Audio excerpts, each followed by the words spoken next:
The biggest feature of this flash is, after removing the magnetic base, it instantly transforms into an off-camera flash mode.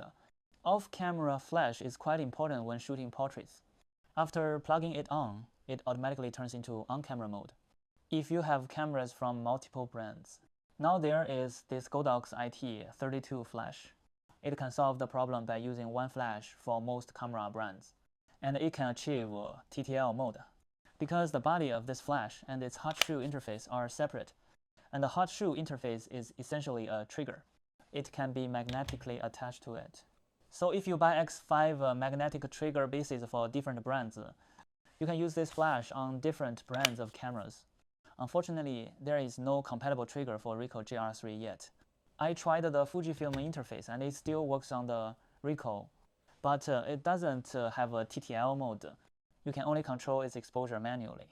Adjusting exposure via the dial is still quite convenient, and the sound is very satisfying. There is another point that is quite important to me. That is, this flash can trigger other Godox flashes with the 4G wireless X system. For example, Godox V1, 850, etc., including Godox AD200 Pro. They can all achieve synchronized flashing. So later when I shoot portraits, I can use this flash as a hairlight. I tested its full power output. It's equivalent to about 1/4 of the output of the Godox V1. I think it's enough to serve as a hairlight. Although it looks very small, but its flash head can be adjusted to various angles. When shooting portraits and some events, it is still quite useful. This flash also supports high-speed sync. It is supported in both on-camera and off-camera modes, in working scenarios, shooting people or events. I have also used it a few times. If you don't need too much power, for example, close-range field light or shooting at night.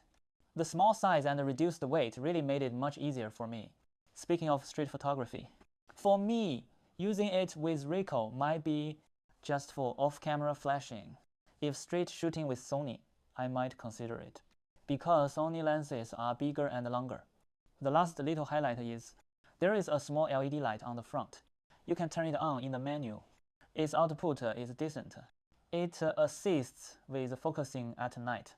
The above is what I think about this flash, its special features and my usage scenarios. Hope it can help everyone. See you in the next episode. Bye bye.